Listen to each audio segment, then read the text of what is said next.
Hello, this is Jason with Noob Tech, and I'm here to review the Alamos Cabaret Sauvignon from Mendoza, Argentina 2018. Now, this is an excellent wine. It's about $15, I think, with the discount at Tom Thumb. It's got nice graphics. It's got a realistic um, cork. So yeah, it's real nice. I definitely recommend it. It's definitely worth it. It'll impress all your friends. Tell them that you know that they make excellent wine in South America, especially Argentina and Chile. Chile has great wine too. I recommend that completely. Um, Excellent flavor. Just let it breathe and it'll impress you and all your friends, believe me. Like this video, subscribe to my channel, and I'll bring you better. I already went through all the $9, $10 wines at Tom Thumb. Not, almost none of them impressed me. So I'm getting better results for the $15 and $20 bottles of wine. So just keep watching my videos and I'll keep reviewing them. Thank you. Have a good day. Okay, now I want to talk to you about the Los Alamos, just because it made me think of that. Los Alamos was in the 1939. They came up with the Manhattan Project to make the nuclear bomb. The way they came up with the nuclear bomb was, I think Einstein sent a letter. You can find it on the internet. Sent a letter to Truman, whoever was president, and let him know that there's a super weapon that could be developed, and there's a good chance that the Nazis are developing them also. So we should also be developing them.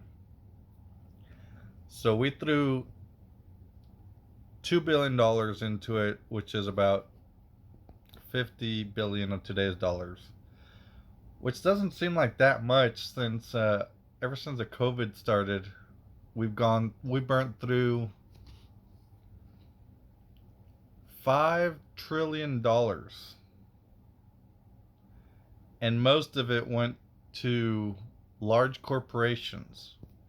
So not only is capitalism not work because we're bailing out companies, but the money that's they're the rich people are finding ways to empty the coffers. Not even coffers. We don't have the money. We're borrowing from China, our mortal enemy who will one day hopes to bring us down, and they're slowly bring us sorry. They're slowly bringing us down by cyber warfare. They're trying to cripple us, actively crippling us.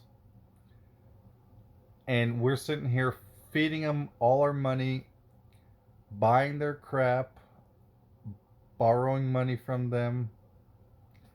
Like, we're basically making them more powerful so they can attack us once they're more powerful, so they can attack us in the end. So basically, we're saving a few dollars by having all our crap made in China, so capitalism can have the rich people get richer, which is bullshit because once we get in a war with China, who's going to make our airplanes? Who's going to make our Jeeps? They're going to stop making our Jeeps, or they're going to make them break. So we're going to have to make our own Jeeps, and we're selling all our factories. We're closing them down and moving them overseas.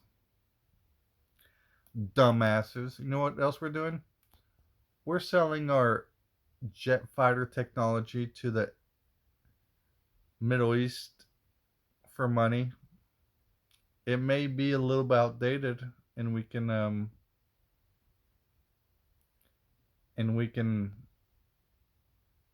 we have faster fighters than we're selling them, but why don't we let them go through the research and technology that we were doing and waste their money trying to figure out what we already have figured it out? Why do we have to sell them our technology?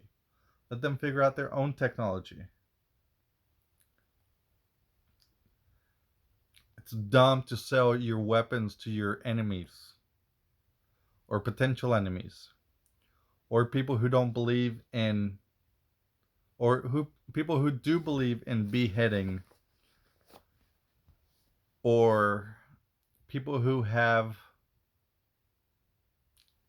concentration camps for Muslims. We should not be propping up our potential enemies who have different humanitarian views than we do. We are bowing down and compromising our values because of the mighty dollar. And that's the whole thing. That's the problem with capitalism, is that you don't get to say maybe we should be making money that way. It's just money, money, money, money. Who cares how you're making it? If you get rich, fuck everybody else. Screw everybody else. Screw the planet. Screw our future generations. I think we owe $27 trillion. I'm not positive about that number, but you know what kind of interest there is on $27 trillion? We're not even in war. Wait till you're in war. I mean, wait till you're in a pandemic to borrow that much money. We already owed like $20 trillion before we got into the pandemic. We borrowed 7 more, so boo.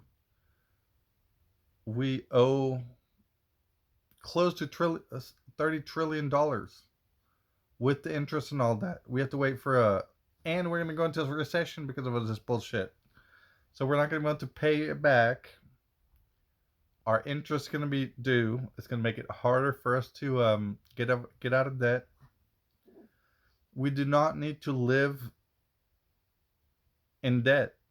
That's what poor, dumb people do. And one last thing before I let you go. I was thinking about banks. They want poverty-ridden people because only poor people need to make loans. People that are paid living wages and can survive off their wages can pay for the stuff they buy. Only poor people need to borrow money to pay for stuff. Think about that.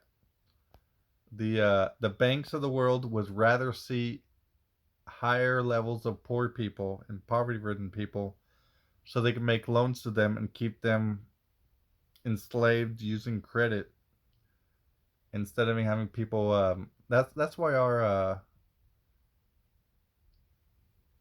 payments or our salaries haven't gone up in the last 30 years, is because the influence of the banks not raising the minimum wage and the government being so corrupt that it accepts bribery to let themselves be talked into not raising the minimum wage for 30 years because the banks are bribing them money to keep the people poor by not raising the minimum wage. Baffles me how we overtly allow bribery in the government. No shit, the Republicans are saying how corrupt the government is. Let's make laws. Don't let the government be so corrupt and accept briberies. Change the laws, fix the system, don't scrap the system, fix the system. Because if we have a non-corrupt government, we can have more of a Star Trek scenario instead of a Mad Max scenario, which is no government. Thank you. Have a good night.